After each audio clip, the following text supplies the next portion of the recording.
మీ business ఏదైనా మీ ఊర్లో promotion చేయాలంటే అది సుమన్ టీవీతోనే సాధ్యం. ఇప్పుడే సంప్రదించండి. నాలుగోసారి ముఖ్యమంత్రి అయిన తర్వాత మరొకసారి దీని రూపురేఖలు మార్చే విధంగా గౌరవ శాసనసభ్యుల యొక్క సహాయ సహకారాలతో 2.5 కోట్ల రూపాయల నిధులతో ముందు 2014-19 మధ్యలో ఖర్చు పెట్టిన 2.5 కోట్లు, ఇది 2.5 కోట్లు, టోటల్ గా 5 కోట్ల రూపాయలతో ఈ క్రీడా ప్రాంగణాన్ని అభివృద్ధి చేయడం జరిగింది. ముఖ్యంగా ఒకటే చెప్తున్నా, రాష్ట్రంలో గౌరవ ముఖ్యమంత్రి చంద్రబాబు నాయుడు గారు 4వసారి ముఖ్యమంత్రి అయిన తర్వాత క్రీడల పట్ల ఆయనకున్న అభిమానం అనుకోండి, మక్కువ అనుకోండి, పేద క్రీడాకారుల కోసం నిజంగా ఎవరైతే క్రీడల పట్ల ఆసక్తితో ఉండి ఆర్థికంగా కూడా సంపుష్టిగా లేని వారికి ఈ రాష్ట్రంలో నేనున్నానని చెప్తూ ఈ రోజు ఎన్నో కార్యక్రమాలు చేపట్టడం జరుగుతా ఉంది. దానిలో భాగంగానే ఏ రాష్ట్రంలో దక్కని గౌరవం ఈ రాష్ట్రంలో ఉన్న క్రీడాకారులకు దక్కింది. ముఖ్యంగా ప్రభుత్వ ఉద్యోగ అవకాశాల్లో 2% రిజర్వేషన్ నుంచి 3% చేయడం క్రీడా లోకానికి ఒక సంతోషకరమైన పరిణామం. ఎందుకంటే ఈ రోజు రాష్ట్రంలో 16,500 డిఎస్సి పోస్టులు రిలీజ్ చేస్తే దాంట్లో క్రీడాకారులకు 450 పోస్టులు లభించాయంటే కేవలం ఈ రిజర్వేషన్ల వల్లే అని సగర్వంగా మీకు తెలియజేసుకుంటున్నాం. గత 5 సంవత్సరాల్లో రాష్ట్రంలో ఎక్కడ క్రీడాభివృద్ధి జరగలేదు.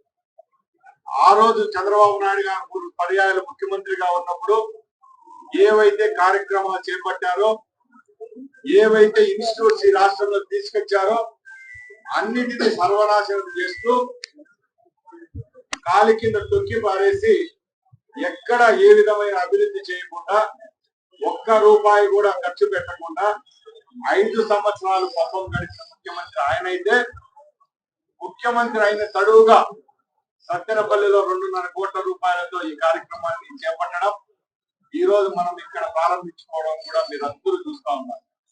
ఇలాగే రాష్ట్రంలో ఎక్కడన్నా ఏ విధమైన అభివృద్ధి జరిగిందని అడిగితే ప్రతి ఒక్కరి నోట వచ్చేది ఒకటే మాట, జగన్మోహన్ రెడ్డి నాయకత్వంలో ఆ రోజు అన్ని వ్యవస్థలు నిర్వీర్యమైపోయాయి. పేద పిల్లలు ఎవరైతే క్రీడాకారులుగా ఉండి ఆర్థిక స్తోమత కూడా లేకుండా తల్లిదండ్రుల యొక్క తల్లి యొక్క తాలిబొట్లు కూడా తాకట్టు పెట్టి వాళ్ళ పిల్లలను క్రీడల పట్ల మమకారంతో వాళ్ళు అక్కడ జరిగే క్రీడలకు పంపిస్తా ఉంటే ఆడుదాం ఆంధ్ర అనే ఒక కార్యక్రమాన్ని చేపట్టి ఆయన రుబాబు కోసం 119 రోజుల్లోనే ఖర్చు పెట్టేసి వైసీపీ ఏజెంట్లకు జేబులు నింపిన ఘనత ఆయనదైతే, ఈ రోజు అమరావతి ప్రాంతంలో 50,000 ఎకరాల్లో అమరావతి డెవలప్ చేస్తా ఉంటే అదే తడువుగా గౌరవ ముఖ్యమంత్రి చంద్రబాబు నాయుడు గారు 2,500 ఎకరాలను కేటాయించడం, ఆ 2,500 ఎకరాల్లో అంతర్జాతీయ పరిణామం ఏదైతే స్టాండర్డ్స్ తో ఈరోజు ఇంటర్నేషనల్ స్టేడియం అక్కడ వస్తా ఉంది. అలాగే రాష్ట్రంలో ఉన్న 3 ప్రాంతాలు తిరుపతి, విజయవాడ, అలాగే వైజాగ్ లో స్పోర్ట్స్ అకాడమీలు అయితేనే స్పోర్ట్స్ సంబంధించిన ఇన్స్టిట్యూట్స్ అన్నింటినీ డెవలప్మెంట్ చేస్తామని చెప్పి ఈ రోజు ప్రజల్లోకి వస్తున్నాం. మేము ఒకటే చెప్తున్నాం, ఎక్కడ క్రీడాకారుల యొక్క డబ్బు చేతితో ముట్టే పరిస్థితి లేదు ఈ ప్రభుత్వంలో. క్రీడాకారులు గౌరవిస్తాం. ఎవరైతే క్రీడల పట్ల మక్కువతో పాల్గొంటారో వాళ్ళకి ఆర్థిక స్తోమత లేకుండా స్పోర్ట్స్ అథారిటీ ఆఫ్ ఆంధ్రప్రదేశ్ ద్వారా ఆదుకుంటామని సభాముఖంగా తెలియజేసుకుంటూ, అలాగే ఈ రోజు ఇక్కడికి ఇచ్చేయడం చాలా సంతోషంగా ఉంది. ఇక్కడ ఏవైతే పెండింగ్ పనులు ఉన్నాయో, గ్రౌండ్ అనుకోండి, అలాగే స్విమ్మింగ్ పూల్ యొక్క మరమ్మతులు, అలాగే కాంపౌండ్ వాల్ 3 పనులు పెండింగ్ ఉన్నాయి.